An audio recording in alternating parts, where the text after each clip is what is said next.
സംസ്ഥാനത്ത് IAS തലപ്പത്ത് അഴിച്ചുപണി. Rajan Khobragade ആരോഗ്യവകുപ്പിൽ മടങ്ങിയെത്തും. KSRTC CMD Biju Prabhakar KSCB ചെയർമാനാകും. K വാസുകിക്ക് നോർക്കയുടെ അധിക ചുമതലയും നൽകി. വിവരങ്ങളുമായി തിരുവനന്തപുരത്ത് നിന്ന് ചേരുന്നത് ഷഫീദ് റാവുത്തറാണ്. ഷഫീദ്, പുനഃക്രമീകരണത്തിൽ വന്നിരിക്കുന്ന മാറ്റങ്ങൾ എന്തൊക്കെയാണ്? ക്രിസ്ത്യന, വളരെ സുപ്രധാനമായിട്ടുള്ള നീക്കത്തിലേക്ക്, അഴിച്ചുപണിയിലേക്കാണ് ഇപ്പോൾ സംസ്ഥാന സർക്കാർ കടന്നിരിക്കുന്നുള്ള കാര്യത്തിൽ തർക്കമില്ല. കാരണം ഈ ആരോഗ്യവകുപ്പ്, പ്രത്യേകിച്ച് ആശുപത്രികളിലെ വീഴ്ച അടക്കമുള്ള കാര്യങ്ങൾ വലിയ തരത്തിൽ ചർച്ചയായപ്പോൾ പരിചയസമ്പന്നരായ ആളെ ആരോഗ്യവകുപ്പിന്റെ തലപ്പത്തേക്ക് കൊണ്ടുവരണമെന്ന് പലതരത്തിലുള്ള ആവശ്യങ്ങൾ ഉയർന്നിരുന്നു. അങ്ങനെയായിരിക്കാം ഒരുപക്ഷെ ഈ തീരുമാനത്തിലേക്ക് സർക്കാർ കടന്നതെന്നുള്ള ഏറ്റവും ശ്രദ്ധേയമായിട്ടുള്ള കാര്യം.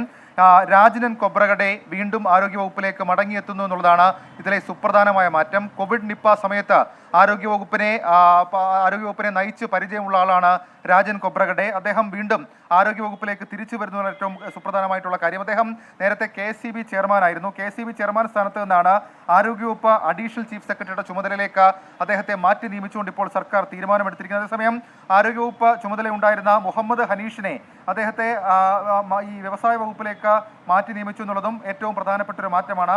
വ്യവസായ വകുപ്പ് പ്രിൻസിപ്പൽ സെക്രട്ടറി ആയിട്ടാണ് അദ്ദേഹത്തെ മാറ്റി നിയമിച്ചിട്ടുള്ളത്. ഒഴിവ് വന്ന KSCB ചെയർമാൻ സ്ഥാനത്തേക്ക് ബിജു പ്രഭാകരൻ, നേരത്തെ KSRTC CMDയുടെ ചുമതലയിൽ നിന്നും വ്യവസായ വകുപ്പിലേക്ക് മാറിയ ബിജു പ്രഭാകരനെ KSCB ചെയർമാനായും നിയമിച്ചിട്ടുണ്ട്. നോർക്കയുടെ അധിക ചുമതല വാസുകിക്ക് നൽകി എന്നുള്ളതും ഒരു മാറ്റമായി നമുക്ക് കണക്കാക്കാൻ കഴിയും. പക്ഷേ ഏറ്റവും പ്രധാനപ്പെട്ട മാറ്റം അത് ആരോഗ്യവകുപ്പിൽ തന്നെയാണ്. ആരോഗ്യവകുപ്പിലെ ഏറെ നാളത്തെ ആവശ്യമായിരുന്നു ഒരു വിഭാഗത്തിന്റെ ആവശ്യമായിരുന്നു രാജൻ ഖോബ്രഗഡെ തിരികെ കൊണ്ടുവരണമെന്ന്. സ്വാഭാവികമായും ആ തീരുമാനത്തിലേക്ക് സർക്കാർ ഇപ്പോൾ കടന്നിരിക്കുന്നു. സംസ്ഥാനത്തെ IAS തലപ്പത്തിലെ അഴിച്ചുപണിയെ പറ്റിയുള്ള വിശദാംശങ്ങൾ നൽകുകയായിരുന്നു ഷഫീദ് റാവുത്തർ തിരുവനന്തപുരത്ത്.